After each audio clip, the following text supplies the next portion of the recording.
A paz gloriosa do nosso Senhor e Salvador Jesus Cristo.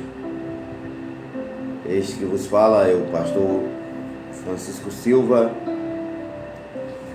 aqui com mais uma escola bíblica dominical. Estaremos estudando a lição de número 2, que tem por título Sal da Terra e Luz do Mundo. Mateus 5:13, versículo 13 e versículo 14 é o texto áureo da nossa lição, que diz assim: vós sois o sal da terra, vós sois a luz do mundo. Mateus 5:13 e 14. A verdade prática diz assim: a influência dos cristãos na sociedade é inevitável. Do ponto de vista bíblico, o mundo não pode estar indiferente aos verdadeiros seguidores de Cristo.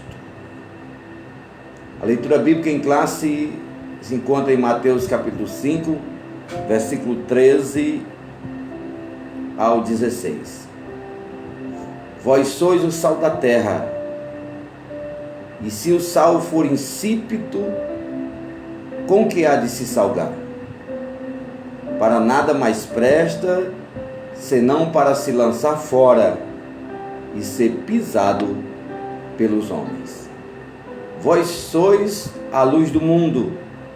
Não se pode esconder uma cidade edificada sobre um monte, e nem se acende a candeia e se coloca debaixo do alqueire, mas no velador, e dá luz a todos que estão na casa.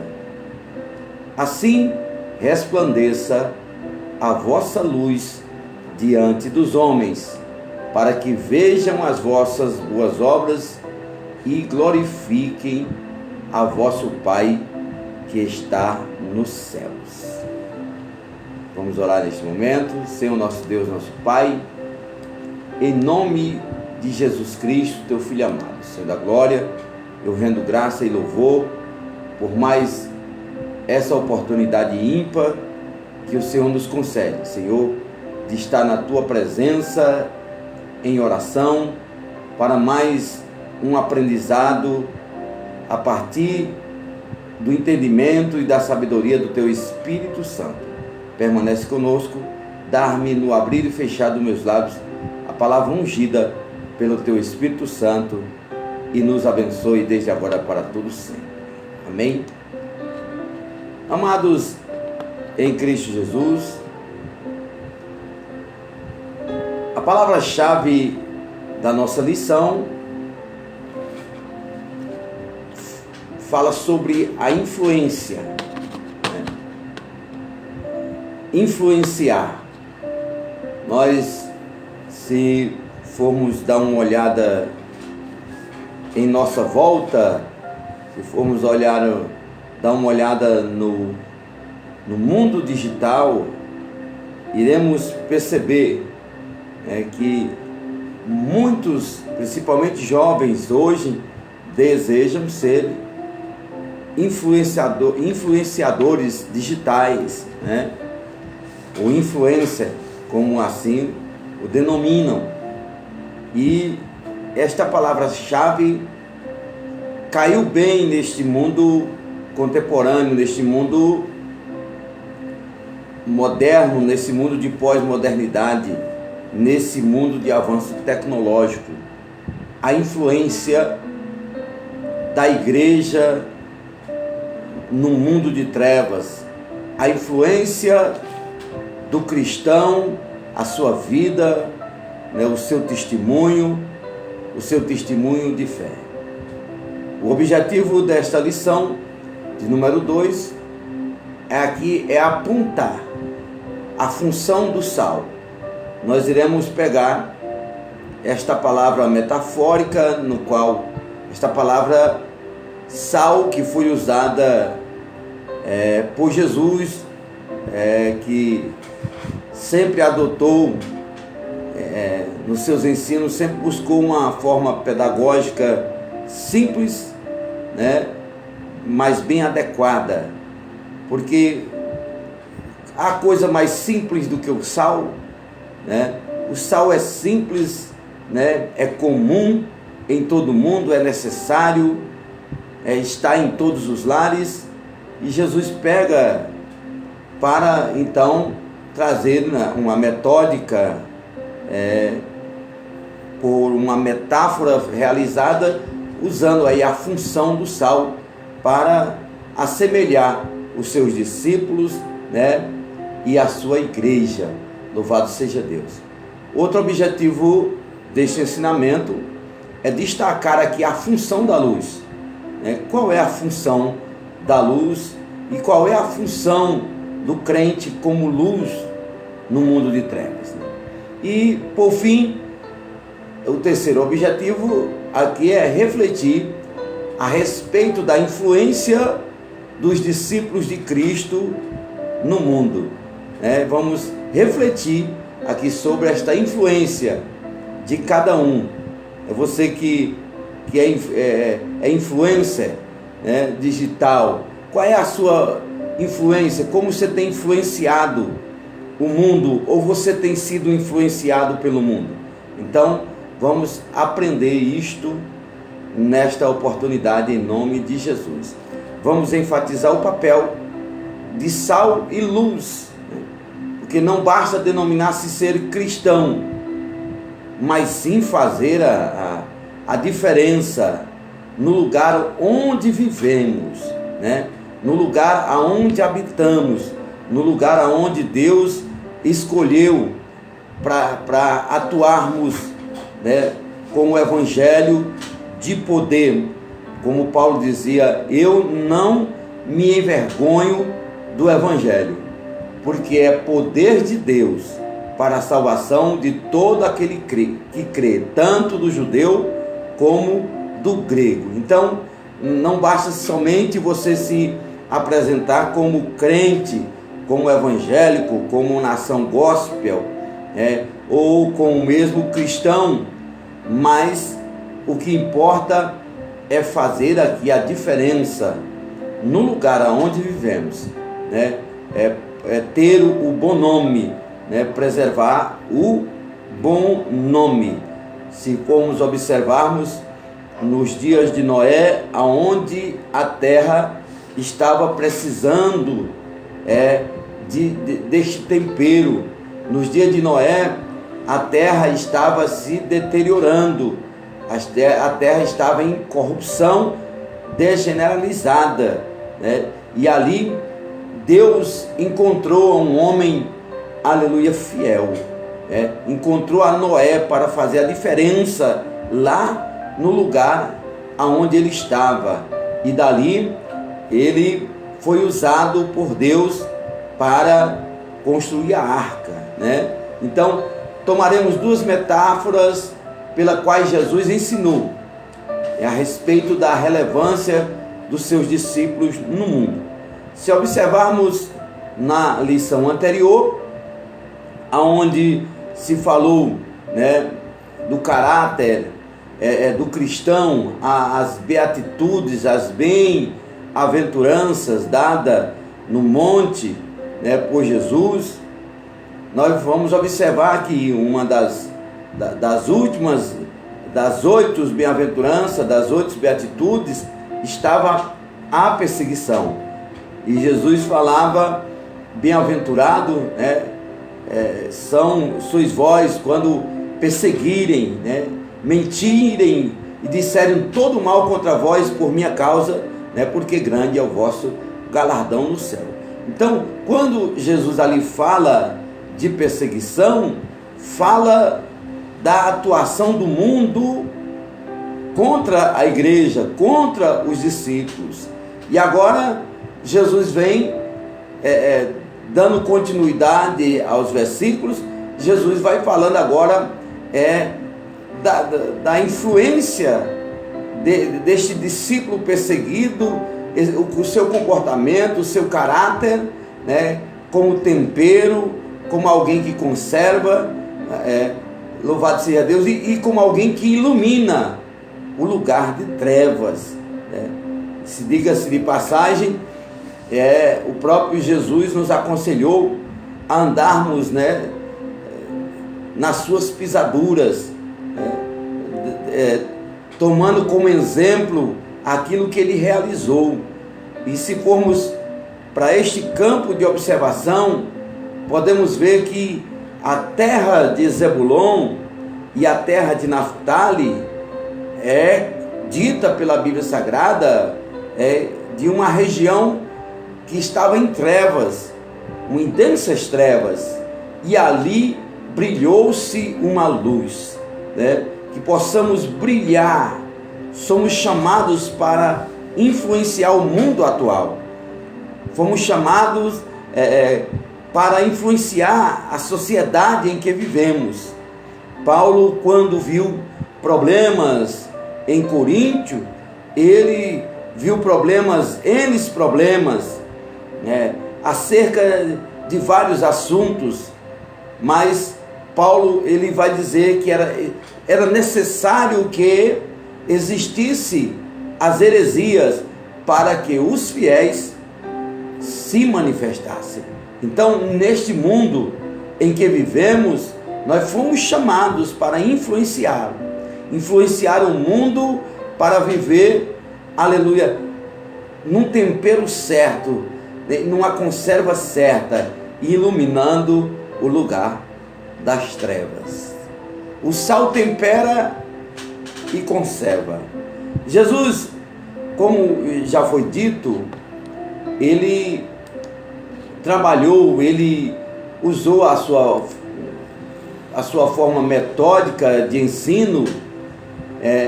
Muitas das vezes ele usou a metáfora para dar um ensinamento. Jesus falou de forma parabólica, por parábolas, né?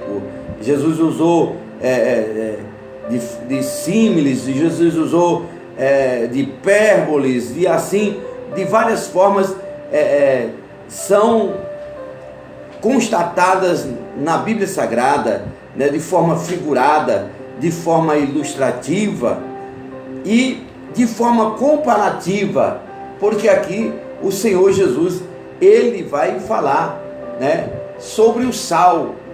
O sal ele pega e faz um comparativo, uma metáfora com aquilo que ele desejava e que deseja que os seus discípulos sejam sal. Sal no sentido, né, no sentido de nós cristãos no mundo, né, atuarmos não somente como figurantes, né, ou se apresentarmos como um enfeite, né, ou na igreja ou na sociedade. Não. A vida que nós vivemos, a vida que Deus quer que nós venhamos a viver, deve ser uma vida que influencie outras vidas para o seu reino. Ou seja, amados irmãos, nós não podemos passar aqui na terra e não deixar um sinal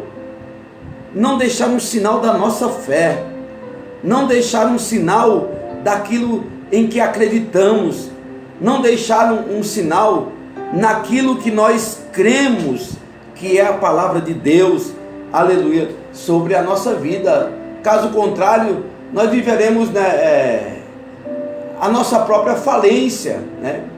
Então, por definição, um cristão, ele deve ser significativo, isto é, sua vida deve produzir sabor. O crente em Cristo Jesus, ele tem que produzir um sabor, ele tem que dar gosto, né? Você vê quando, muitas das vezes, conversamos com um crente fiel, um discípulo fiel verdadeiro, dá-se logo a expressão: como é gostoso, né, conversar com fulano de tal, como é gostoso ir à sua casa, como dá gosto ficar tempo com fulano ou com Beltrano. Por quê? Porque esta pessoa, ela está deixando uma marca na terra. Esta pessoa, ela está sendo significativa para o reino de Deus. Aleluia. Porque foi o próprio Jesus que disse, né? Vós sois o sal da terra. Então, a nossa missão aqui na terra é justamente isso. Aleluia. É dar gosto. Ah, como é bom ir àquela igreja daquele pastor. Dá gosto, né? Visitar a igreja que aquele pastor pastoreia. Aleluia. Porque o tal pastor mencionado é uma pessoa que tem sido sal, que tem colocado um tempero, aleluia, que tem colocado uma comida temperada, de bom gosto. Louvado seja Deus. E isso tem atraído pessoas, né, para o reino, não somente para a igreja, mas para o reino de Deus. Então, este comparativo que o Senhor Jesus Cristo, ele nos ensina, né, na sequência dos ensinamentos do monte, da bem-aventurança. A palavra sal é uma substância branca, usada como tempero. Todo mundo sabe o que é um sal, né? Até uma criança mais simples, né, que seja, uma criança sabe o que é sal. Todo mundo conhece sal, o sal como tempero, né? Em Marcos 9, versículo 50, está escrito: bom é o sal, mas se o sal se tornar insípido, com que o temperareis? Tende sal em vós mesmo e paz uns com os outros. Sal também é uma palavra, é algo usado como remédio e como conservante. Ezequiel 16:4 diz assim: e quanto ao teu nascimento, no dia em que nasceste, não te foi cortado o umbigo, nem foste lavada com água para te limpar, nem tampouco foste esfregada com sal, e nem volta em faixa. Veja aqui que quando a criança nascia, né, que se cortava o umbigo, o sal aqui era usado como um remédio, como um conservante, né? Neste sentido que Jesus Cristo estava falando, pegando coisas já usadas desde o Antigo Testamento, né? Nós vamos ver que a mulher de Ló, né, onde eles estavam ali, vivia próximo a uma região onde existia muito sal, né? E ela foi, pela sua desobediência, convertida em uma estátua de sal. Então, o sal, a expressão sal, ela é apresentada no Antigo Testamento, né? E Jesus Cristo, ele fala sobre a importância, né, dessa substância que vem como tempero, como conservante, para dar uma lição espiritual para a igreja. No grego bíblico, há pelo menos 4 significados para a palavra alas, substantivo neutro para sal. Primeiro, tempero. Segundo, substância fertilizante para a terra arável. Terceiro, substância que conserva os alimentos da deterioração. E quarto, a sabedoria e graça no discurso, né? Louvado seja Deus. Então, está aqui esse significado relativo à palavra alas, que é um neutro para o sal. Colossenses capítulo 4, versículo 6, né, Paulo escrevendo à igreja em Colossos, ele diz: a vossa palavra seja agradável. Ora, o crente, ele não pode estar com palavras desagradáveis, né? O crente não pode andar com palavras chulas, né? O crente não pode andar no linguajar de gíria, né? O crente não pode andar com deboches, né? Com chocarrices, né? Com discursos desprezíveis.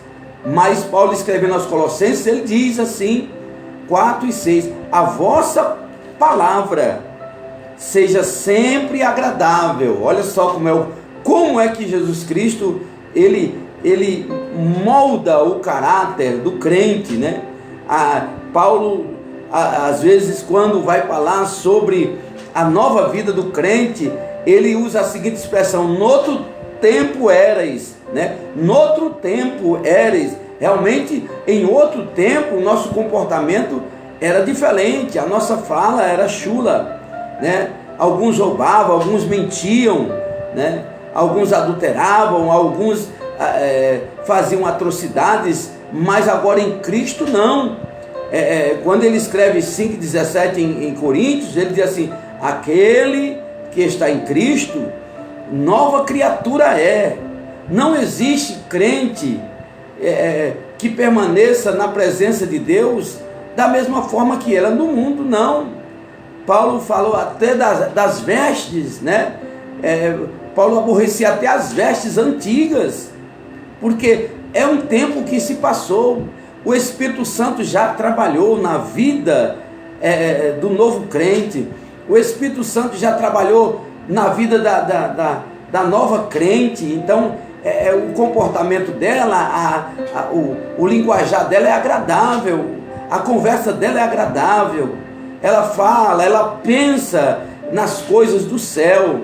Ela fala das coisas do céu. A sua palavra é temperada com sal, é agradável e temperada, para que saibais como vos convém responder a cada um.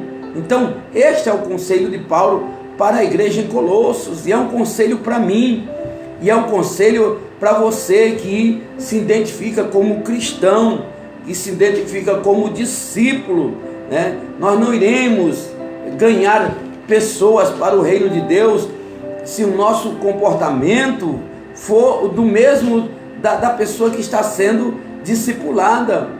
Se o nosso comportamento, se dermos aval às mesmas coisas que o mundo dá, nós não iremos conseguir trazer pessoas para o reino. Nós não vamos conseguir influenciar pessoas para viver de uma forma digna na presença do Senhor Jesus.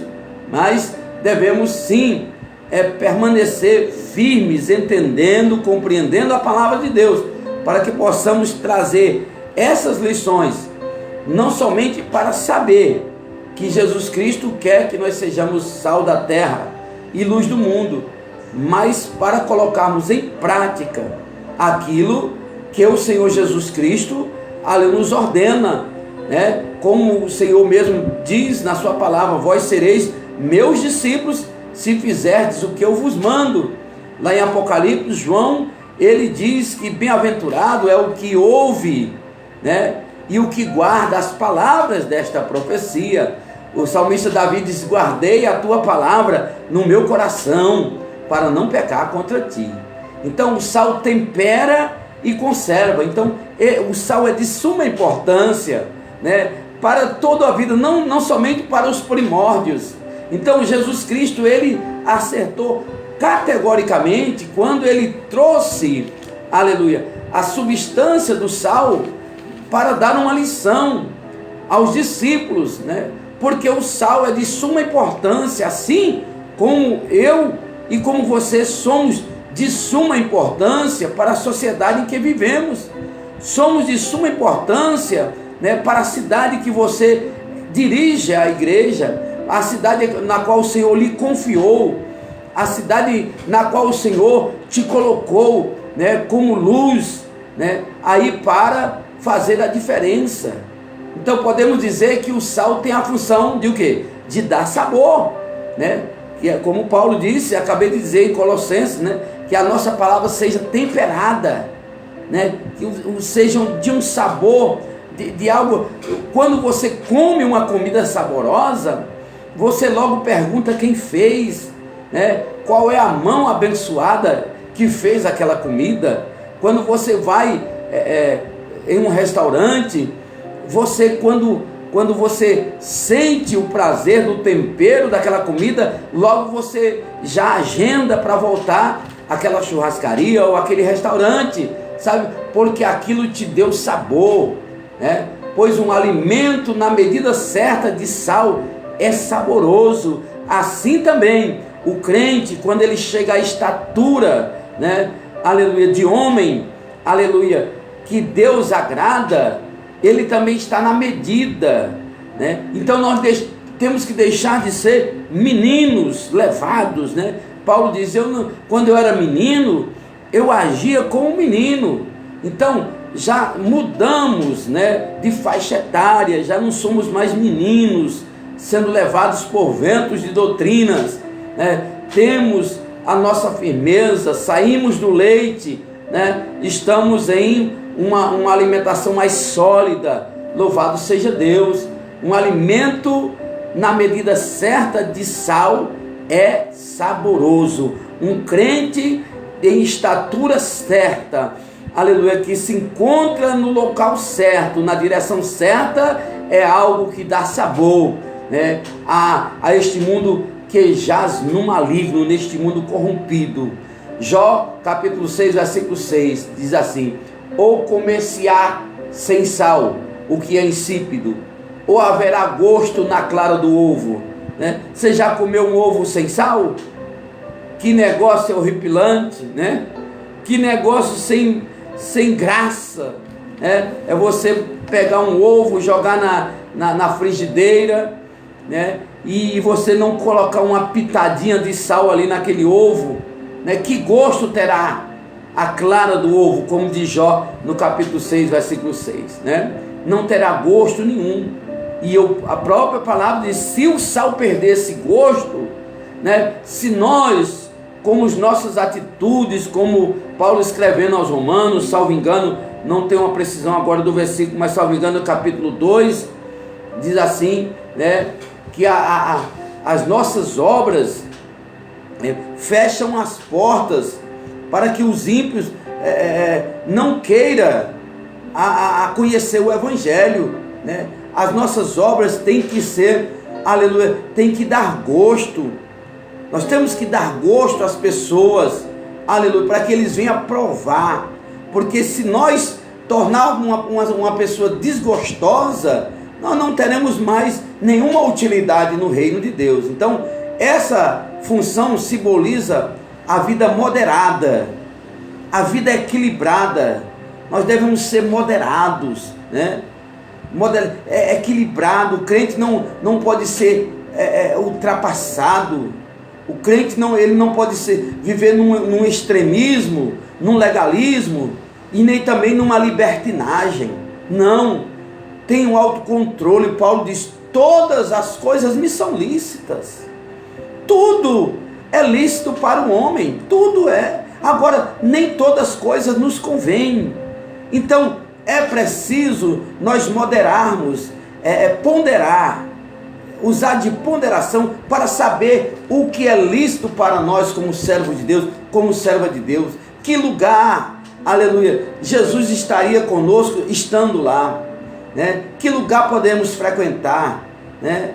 Que filmes poderemos ver, né? Que palavras poderemos falar, e assim sucessivamente, assim levando uma vida moderada, uma vida equilibrada, de modo, amados irmãos, que isso traz uma ideia de boa influência do crente sobre o mundo. Quando nós somos influentes no mundo, né? Como nós somos influentes? Quando nós influenciamos outras pessoas, tanto do mundo como da igreja, né? Queremos deixar o exemplo, assim como Jesus ele pegou uma toalha, cingiu-se com ela, lavou os pés dos discípulos e disse, olha, eu estou partindo, mas vocês façam isso, eu estou querendo influenciar vocês a fazer as coisas certas.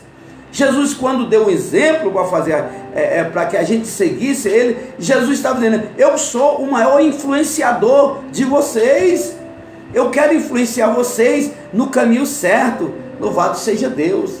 Outra função do sal é a de preservar o alimento da deterioração.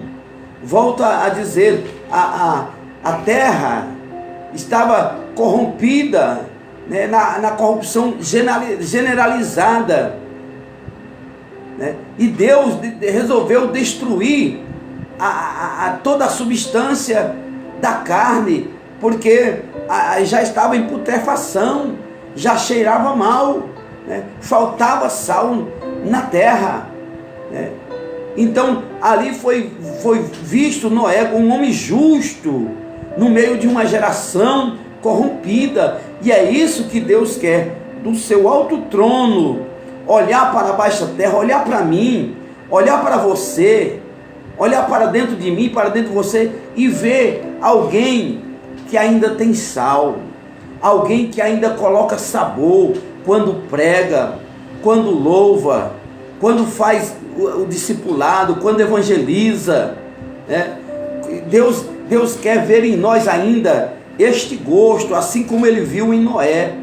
Então, amados irmãos, quando não havia tecnologia de refrigeração, nos dias, nos antigos tempos, né, nos primórdios, preservava-se a carne esfregando no sal, né, e deixando ali na tão conhecida salmoura, né, esfregava a carne, né, e esse esfregar, amados em Cristo Jesus, isso dá uma ideia de oposição ao mundo, né?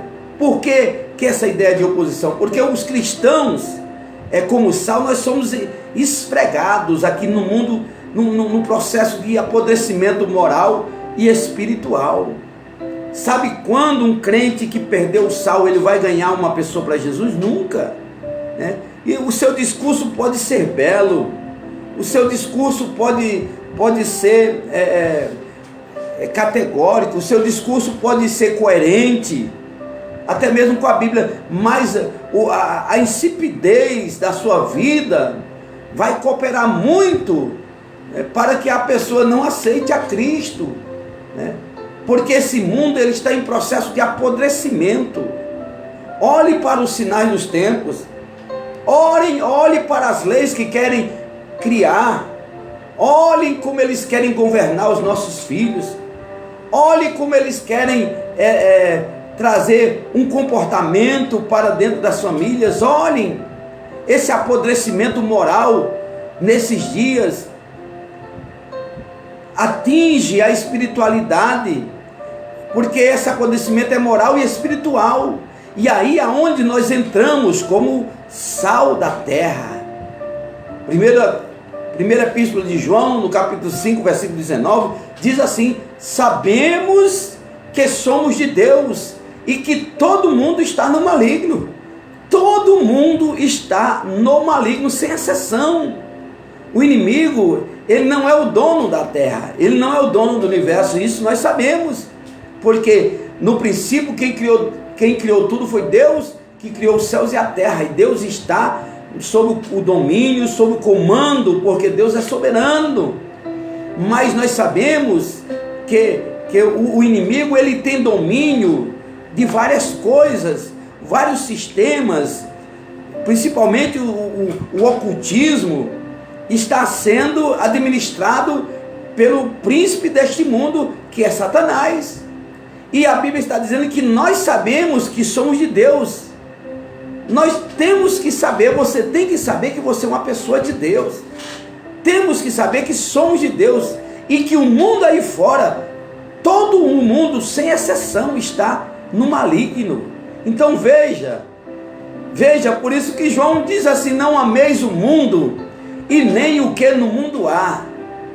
Porque aquele que amar o mundo, esse mundo sistema, né? Este mundo aí, que aí está, social, este mundo em desenvolvimento, este mundo aí da pós-modernidade, este mundo está no maligno. E esse mundo, João diz: não ameis o mundo, nem o que no mundo há, porque aquele que amar este tipo de mundo, o amor do Pai não está nele. Então, amados irmãos, o sal tempera e ele conserva. Então, o cristão como sal. Como cristão, nós devemos o quê? Influenciar o mundo. Porque o mundo, ele se encontra em um estado de podridão espiritual. Isso nós não temos dúvida. E a cada dia está ficando cada vez pior. A cada dia as coisas pioram.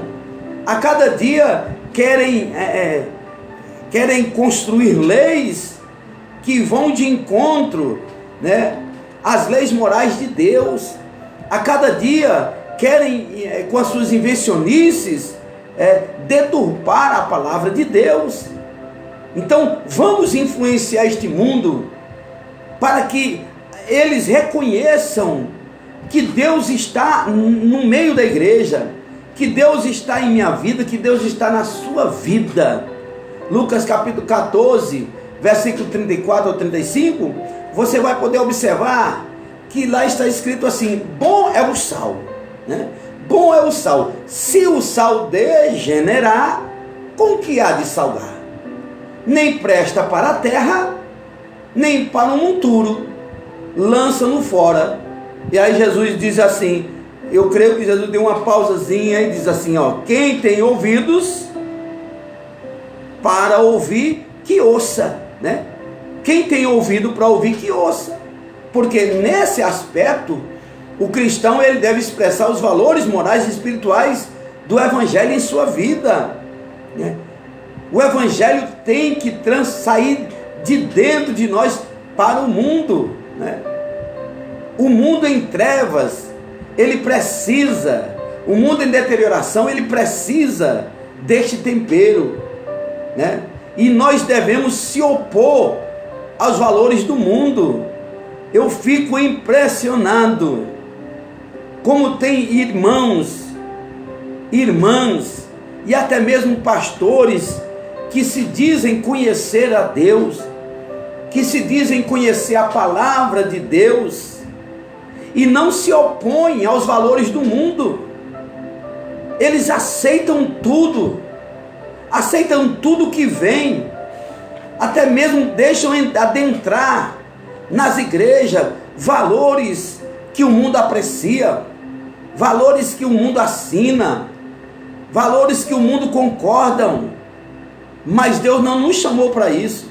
Deus nos chamou para se opor aos valores que o mundo se agrada, né? Jesus disse, olha assim, o mundo não gosta de vocês. Jesus disse para os discípulos. Jesus está dizendo para mim e Jesus está dizendo para você, não se engane, o mundo não gosta de vocês. Muito pelo contrário, o mundo vos odeia. Porque se o mundo gostasse de vocês, gostava também da palavra. Se o mundo gostasse de vocês, gostava também de mim, disse o Senhor Jesus, né? Mas porque eles odeiam a palavra, mas porque eles odeiam a mim, ele também vos odeia. Se eles me chamaram de demônios, né? Quanto mais vós que são meus serviçais. Se eu que sou rei, disse o Senhor Jesus, eu sendo rei, filho do Deus Altíssimo, eles me chamaram de demônios, quanto mais vocês. Então, quando o crente ele está concordando, a conversa dele é a mesma do mundo, os lugares que ele deseja estar são os lugares em que o mundo também deseja viver. Não que a gente não possa ir em locais, porque Paulo disse que assim seria necessário sair do mundo. Não estou falando precisamente de locais, porque há locais também que nós não devemos andar. Mas, amados irmãos, é o sistema do mundo. Tem lugares que nós não há prazer em nós estar ali. Então devemos se opor aos valores do mundo. Não esqueçamos, não vamos esquecer, portanto, da nossa identidade, né? Somos identificados como cidadão terrestre, cidadão da terra, pagamos nossos impostos, né? Exercemos os nossos deveres e direitos, né? E exercemos o direito de cidadania terrena, né? Temos a nossa identidade, o nosso RG terreno, né? Mas não esqueça, portanto, de nossa identidade verdadeira, né, em relação a este mundo, de acordo com a palavra de nosso Senhor. Nós, aleluia, somos celestiais, né? Somos, nossa identidade, aleluia, o nosso descanso não é aqui, a nossa pátria não é esta, a nossa pátria é celeste. Por isso que Jesus disse, olha assim, vós sois o sal da terra, né? Agora vamos para outra, aleluia, a outra forma metafórica, né, que Jesus usou, foi a luz. A luz ilumina lugares em trevas. A luz não ilumina a própria luz, né? A luz ilumina, tem pessoas que querem pregar para crente, somente para crente. E às vezes quer pregar coisas que o crente ele já sabe, né? E ele não tem coragem de pregar, de ser luz lá nas trevas. Ele não tem coragem de ir lá nos becos. Ele não tem coragem de ir lá nos valados. Ele não tem coragem de ir lá no prostíbulo. Ele não tem coragem de ir lá na delegacia, no presídio.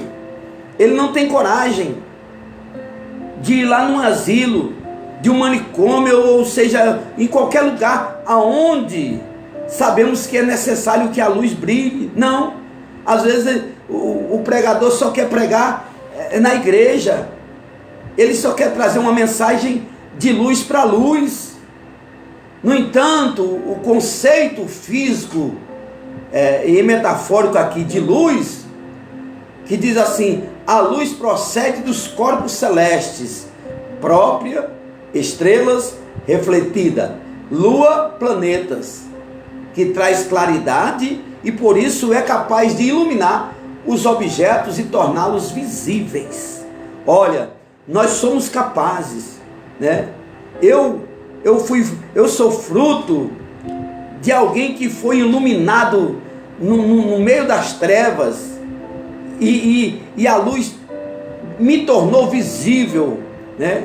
Agora as pessoas me veem, mas quando eu vivia nas orgias, nos bares, dormindo no chão, dormindo na rua, eu estava em treva, ninguém me via porque eu estava em treva, mas alguém usado por Deus acendeu a lanterna da eternidade através da palavra de Deus, né? E aquela luz que foi me levada lá no valado, no beco, lá no lamaçal de pecado, como diz Davi, né? Essa luz iluminou-me e tornou-me agora visível. Agora as pessoas me veem, agora as pessoas elas conseguem me enxergar, e assim também devemos fazer com outras pessoas. É inadmissível nós termos recebido de Deus esta iluminação e não termos o desejo de levar esta luz a outras pessoas que estão em treva. Missões, missões, missões, missões. Nós se ouvimos falar muito em missões, mas ouvimos falar muito em missões. Ah, como ouvimos falar em missões, mas vemos também pessoas devedores. As mesmas pessoas que falam em missões são pessoas devedores em missões, que fazem missões só por falar, que fazem missões somente para causar um impacto na igreja, para causar impacto em alguém, mas na verdade não buscam o caminho, aleluia, que a missões requer, aleluia, que é iluminar lá nas trevas.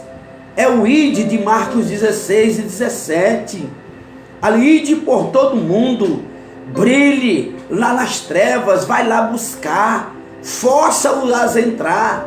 Então, assim a lâmpada emite luz e o fogo espalha a luz. A luz ilumina tudo e, portanto, não deixa lugar para trevas, né? Estou aqui sendo iluminado por uma lâmpada. Se eu apagar esta lâmpada aqui, vocês não vão me conseguir ver, né?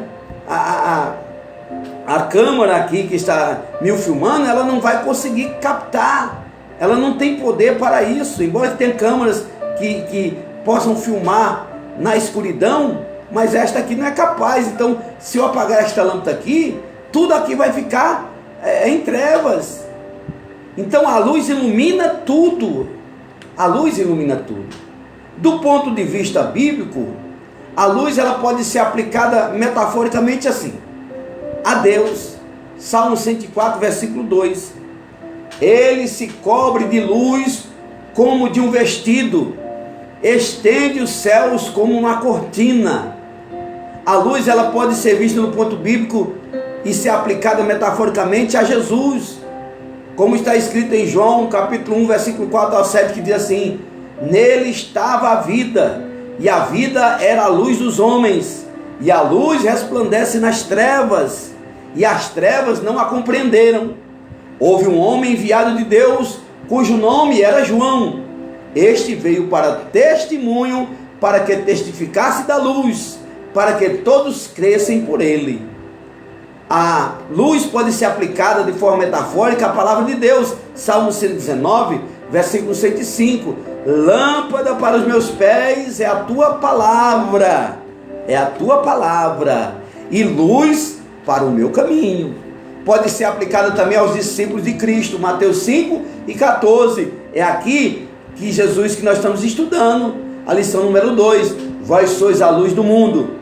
Não se pode esconder uma cidade edificada sobre um monte.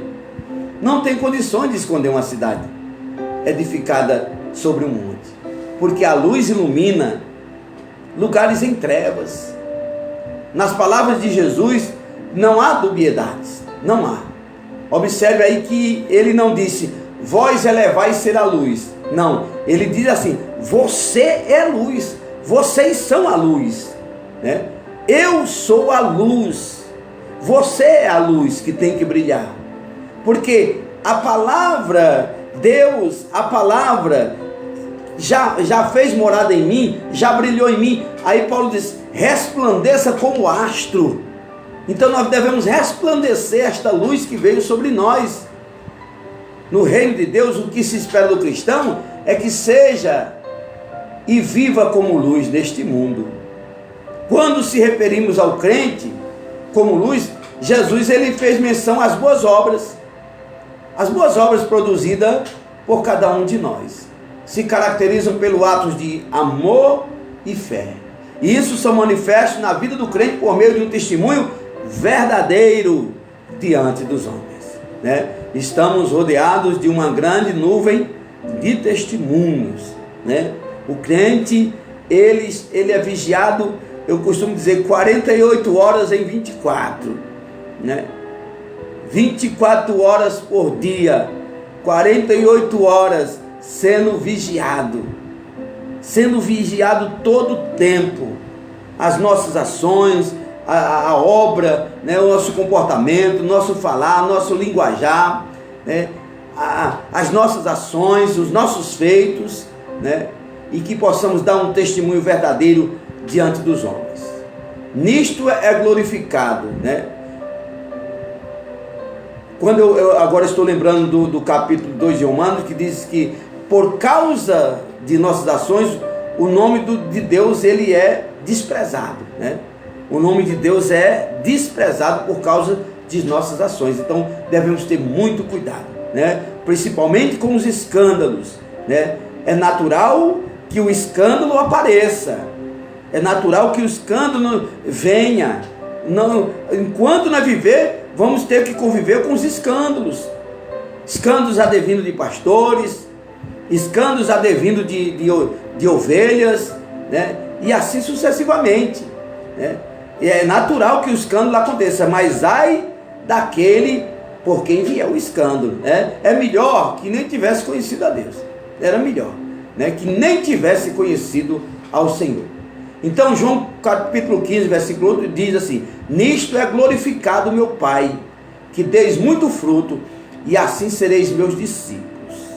Então toda essa a nossa renúncia, porque para viver como discípulo, viver, né, o caráter que Deus quer de cada um de nós, de como na primeira lição, de homem manso, de humilde, de pobre de espírito, né, e assim sucessivamente. Para nós vivermos assim, devemos nos entregar por completo ao Espírito Santo, e que toda esta obra, esse comportamento que é transparecido para os outros, seja para um fim.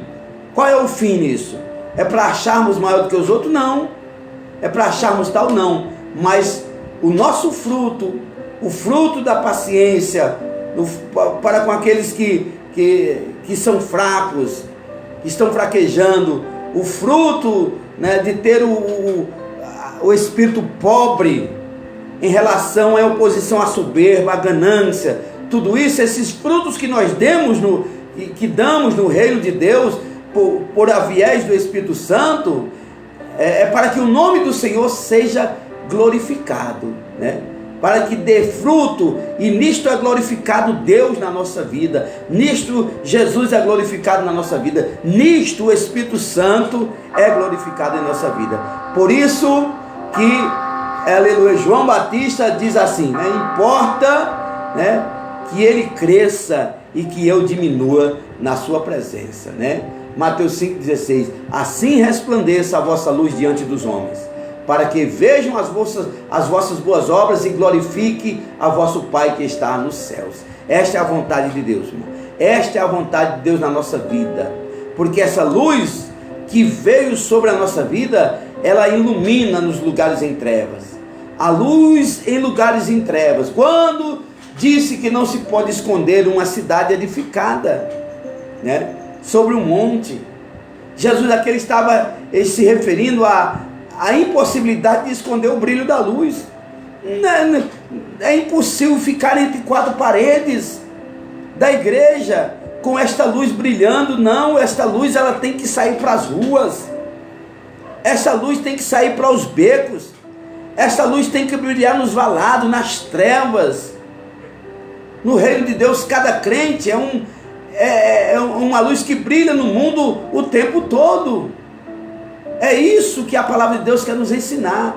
Então, nesse sentido, meus irmãos, a natureza de quem passou pelo novo nascimento, sabe a natureza de quem passou? De repente está aqui em casa e o Senhor diz, vai em tal rua. Aí eu pego uma caixa, um microfone, vou lá e prego e acabou-se. O Senhor mandou, está feito e acabou-se. Essa é a vontade do Senhor. Porque a natureza de quem aceitou Jesus, que passou pelo processo do novo nascimento, que foi iluminado, que recebeu dessa dádiva, desta graça, o sentido dele é espalhar isso, é contagiar o mundo com aquilo que ele foi contagiado. É espalhar essa luz ao mundo por meio da sua própria vida. Deus me chamou para algo na terra, Deus te chamou para algo na terra, e este algo é levar o Evangelho. A Bíblia diz, o sábio Salomão diz que quem ganha alma, sábio é. Quem ganha alma, sábio é. Não fica só esperando as almas ir para a igreja. Não, perdão. Ele tem a intenção de levar a palavra, e a palavra é uma semente. A semente é semeada. Quem dá o crescimento é Deus. Por isso que Paulo diz, quem é Apolo? Quem é Paulo? Nós não somos nada. Eu plantei, né? E Apolo regou. Mas Deus é quem dá o crescimento. Então, por meio da nossa vida, Deus quer espalhar esta luz ao mundo. Por isso o crente deve estar no lugar para qual foi chamado. Esteja no lugar em que você foi chamado, fazendo brilhar a luz por intermédio da boa obra. É preciso atentar para esta verdade bíblica. O crente, o cristão, não pode manter sua vida com luzelo pela própria força. Não. A chama, aleluia, ela é acesa pela viés do Espírito Santo, por intermédio do Espírito Santo. É o Espírito Santo que nos queima. É o Espírito Santo que nos faz arder. Aleluia. É o chamado. Aleluia. É o entendimento. E o Espírito Santo, quando nos enche, ele nos fortalece. Lembra de Mateus 25? A palavra das 10 virgens? Lá diz, as prudentes levaram azeite em suas vasilhas. A igreja que persevera, que é sal e luz do mundo, sal da terra e luz do mundo, ela está como aquelas 10 virgens, aquelas 5 virgens prudentes. elas estão levando azeite em suas vasilhas, aleluia, de reserva, com suas lâmpadas. Mas ali também tinha 5 loucas que não levavam azeite, e as suas lamparinas iam apagar, e o noivo ia chegar, como assim aconteceu na parábola. E que possamos estar em pé, amados irmãos, prudente, levando o azeite em nossas vasilhas, porque tendo azeite, a luz, a chama da lâmpada, aleluia, ela, quanto mais azeite, mais forte é a sua luz, mais forte é a claridade. Atos capítulo 7, versículo 55 diz assim: mas ele, estando cheio do Espírito Santo, fixando os olhos no céu, viu a glória de Deus e Jesus que estava à direita de Deus. Você vê ali, aleluia, Estevão sendo apedrejado, mas estava cheio do Espírito Santo, estava cheio de luz, né?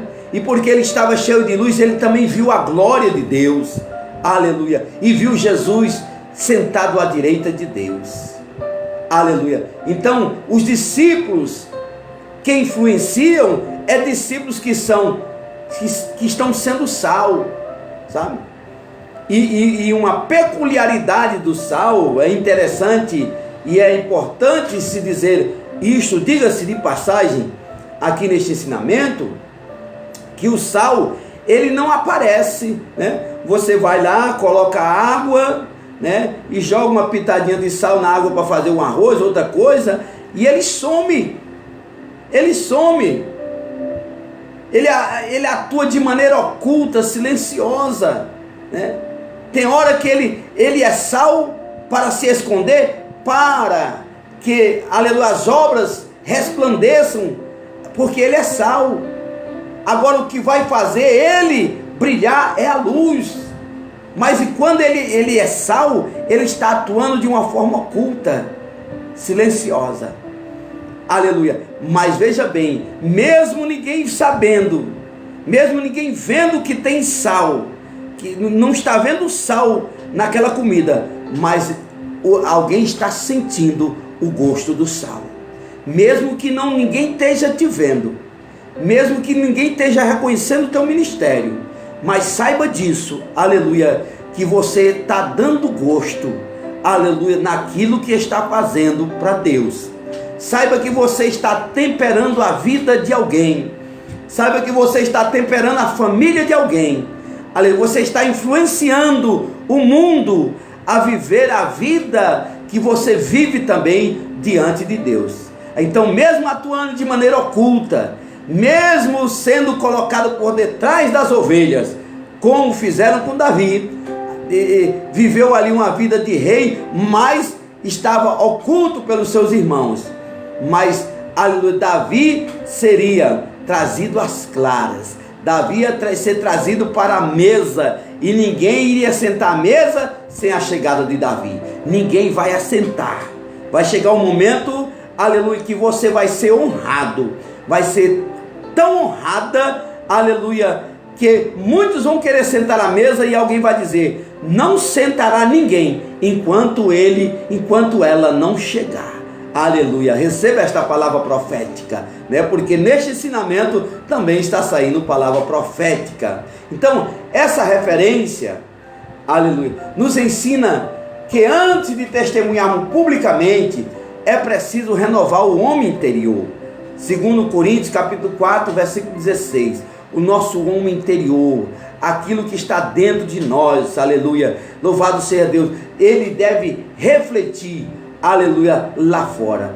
Antes de propagar uma mensagem pública, ela precisa ser verdadeira dentro de nós, aleluia. Por isso que a Bíblia diz que a boca fala do que o coração está cheio. Quando você vê um irmão pregar, que a mensagem impacta quando ele fala, é porque verdadeiramente ele vive aquilo que ele prega, é porque verdadeiramente ele está sentindo dentro dele primeiro Jesus, aleluia, e quem o está ouvindo está sentindo Jesus pelo lado de fora, né? Nesse sentido, o nosso testemunho não será titubeante.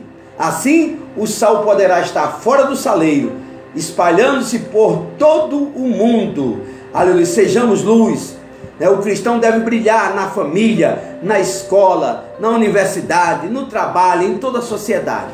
Os seguidores de Jesus não podem se esconder. Não, é inadmissível. Jesus não mandou nenhum crente luz se esconder. Ninguém. Eles são chamados a andar na luz, como na luz Deus está.